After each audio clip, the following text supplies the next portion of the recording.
Welcome back. Next stage, we want to start working with that remix project that we downloaded, and so we want to be in classroom because our instructions are here. So I'm going to open that. I don't need to open it any farther than here. It's just there. I can see it. I can scroll up and down. I can get around in it. And then I need to open GarageBand.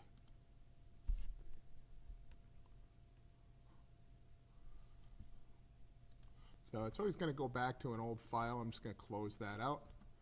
And then I'm going to open an existing project. So that's going to be in your Documents folder, in your GarageBand projects, and your remix. So again, I open an existing project, Documents, GarageBand projects. There's my file. You can either double click it or click Open, or anytime in a Mac when you see a button that's blue like that, that basically means you can hit the return button, and that's going to happen. And it's going to keep telling me that. Don't worry about that. So here we are. We're in the very, very basic project.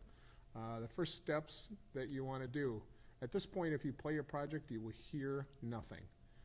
Take a look at the top here. This is called the control strip. All your controls for everything are up here, almost everything. We want to turn the master volume up to 0 decibels. Now you're thinking 0, I'm not going to hear anything.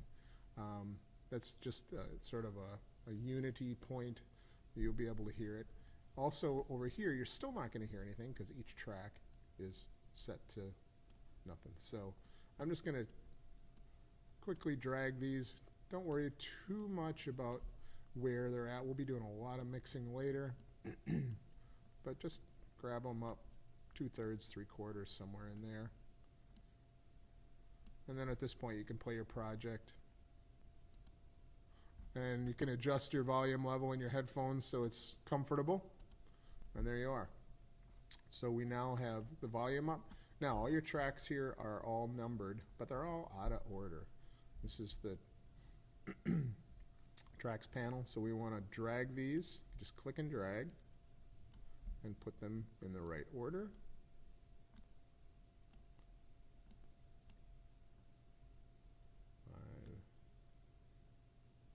Six, oops, I messed that up.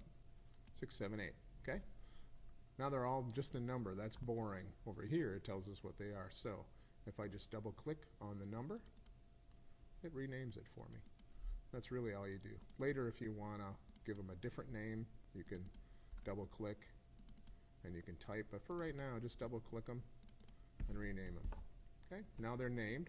Now they all have this boring icon. It doesn't really tell me much. Hold down the control bottom left of the keyboard, and you get this cool menu. That's a drum. You can pick one. Control. This is a bass. I'm going to go with a red theme. Cymbals. Those are drums. There's a cymbal right there. Electric piano. That's part of the keyboards. I like that one. French horns. That's a wind instrument. Boom, right there. Guitars. Continue with my red theme. Synth, that's a keyboard. Synthesizer, again, red. And then Hollywood strings. Yeah, that's a nice looking string section. Okay, so there. I've got my volume up. I've named my tracks. And I have an icon that shows me each one of those. So that's it for that step.